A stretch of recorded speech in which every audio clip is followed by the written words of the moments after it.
Karena kita tahu di dalam keluarga, di dalam teman kerja, saudara, bukan lagi menjadi sesuatu yang kita harus tutup-tutupi. Saudara harus menjadi berkat. Saudara harus berubah. Saya harus berubah. Kita harus meninggalkan kehidupan di dalam kegelapan, saudara. Karena minggu lalu kita sudah diingatkan untuk bersiap menghadapi kedatangan Tuhan. Sehingga jika saya dan saudara masih diberikan waktu, pakai itu dengan baik-baik. Dan kita boleh lanjutkan di ayat 13. Dan supaya kamu sungguh-sungguh menjunjung mereka dalam kasih, karena pekerjaan mereka hiduplah selalu dalam damai seorang dengan yang lain, and to esteem them very highly in love for their work's sake. Be at peace among yourself. Anything that we do in Christianity, it's based on love. The love that Jesus gave to us. So, if we encourage somebody, even if we warn somebody, because we want that person to come back to the Lord, not to bring her or him down, but we want to restore them to the Lord. That's our job. That's our call as a Christian. So if you know somebody living in sin as Christian, perfect love, there is no fear. Because we have no other reason than to bring that person to the Lord. Kalau saya dan saudara sebetulnya bertumbuh di dalam kasih, kita akan lebih diberanikan. Kita akan menegur di dalam kasih. Tidak untuk mempermalukan seseorang, tidak untuk menjatuhkan seseorang, tetapi untuk mengembalikan orang tersebut untuk hidup di dalam Tuhan. So, as what is written in the 1 John chapter 4 verse 18, there is no fear in love, but perfect love casts out fear. So if I and you in Jesus Christ, James, if we see somebody, especially the believer, they do live in sin, you have a calling to warn them in love. In love. Even if let's say you see me living in sin, please do warn me in love. Because our call as a Christian, as a family of God, to build each other. If I want you, I don't want you to be down. Same thing. If you want me, you want me to come back to the Lord. So, warning in the Christian community is rebuilding, is encouraging, not tearing down. Sehingga dari situ saudara, biarlah mulut saya dan mulut saudara juga boleh dipakai Tuhan untuk saling membangun di dalam kasih. And then when we continue at the verse 14, kami juga menasihati kamu saudara-saudara, tegurlah mereka yang hidup dengan tidak tertib. Tegurlah mereka yang hidup dengan tidak tertib, saudara. Hidup saudara tidak tertib di dalam Tuhan. Bila saat ini saudara yang mendengarkan firman Tuhan, saudara dengarkan baik-baik, bukan dari mulut saya, saudara. Apa yang kita baca saat ini. Jikalau saudara sebagai orang percaya tidak hidup tertib di dalam Tuhan, berubah, bertobat. So, now we exhort you, brethren, warn those who are unruly.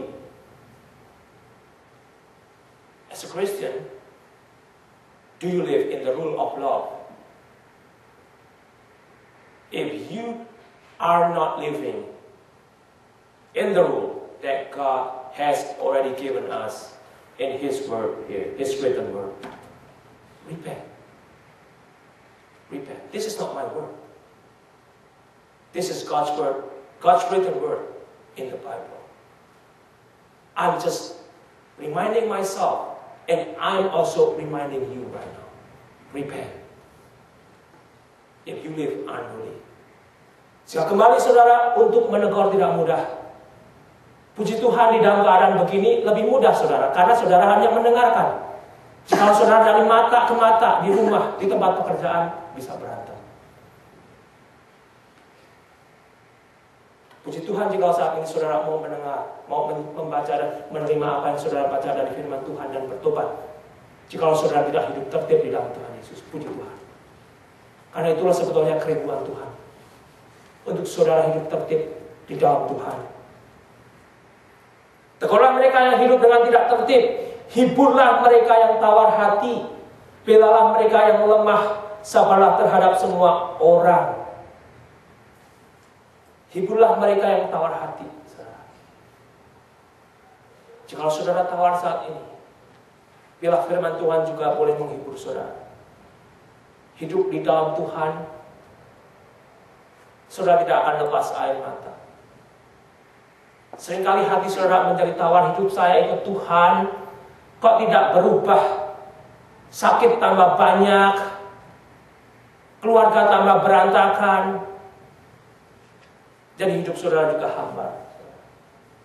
Lihat kembali firman Tuhan dengan baik. Hidup di dalam Tuhan penuh tantangan. Hidup di dalam Tuhan, saudara harus bersandarkan pada Tuhan. Tidak bersandarkan kepada dunia ini. Tidak bersandarkan kepada kekuatan saudara. Dan belalah mereka yang lemah. Biasanya saudara waktu itu mereka yang lemah adalah janda-janda, adalah orang miskin yang tidak diperhatikan. Sebetulnya di dalam kekristenan,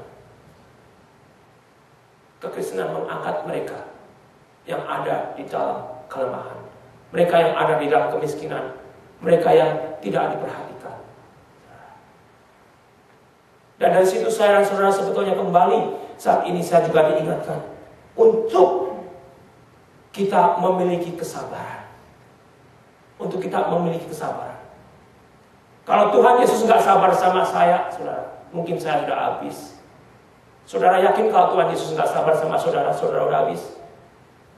Lihat hidup saudara. Nggak usah ditutup-tutupi. Lihat hidup saya. Saya nggak mau tanya apa yang saudara lakukan.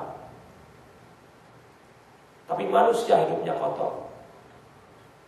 Kalau Tuhan tidak sabar sama kita, oleh karena itu anugerah Tuhan itu luar biasa, saudara. Jangan kita permainkan. So here if we are warned to be living in the Lord, please do. Please do. And we are also called to comfort the faint-hearted, the weak, and to be patient. God is patient with us, but oftentimes we are not. Seringkali saya dan saudara melihat orang lain begitu ingin kita hancurkan, saudara. Begitu ingin orang itu kita jatuhkan, saudara. Tapi lihat apa yang Tuhan sudah perbuat bagi saya dan bagi saudara. Biarlah itu juga berubah. Untuk saudara tidak menghendaki orang lain itu hancur, tetapi saudara rindu orang lain juga boleh bertemu dengan kasih Tuhan. And then verse 15, perhatikanlah supaya jangan ada orang yang membalas jahat dengan jahat, tetapi usahakanlah senantiasa yang baik terhadap kamu masing-masing dan terhadap semua orang. Sehingga kembali saudara, itu natur saya. Saya yakin itu juga menjadi bagian natur saudara. Kalau saudara dijahatin, respon kita yang cepat, kita mau balas. Saudara dikepet di jalan, saudara mau balas, saudara kejar balik. Itu menjadi natur kita. Tapi kembali di sini kita diingatkan, janganlah kita menjadi seperti sama dengan dunia. Firman Tuhan begitu mengingatkan saya. Saudara dijahatin di kerjaan, firman Tuhan mengingatkan, jangan balas jahatin. Jangan balas jahatin, saudara. Saudara ditipu, doakan mereka yang menipu saudara, akan diberkati dan tidak perlu menipu lagi, saudara. Sebetulnya kekristenan itu indah kalau kita mau hidup di dalam Tuhan. Kita akan menjadi memberikan satu rasa yang lain.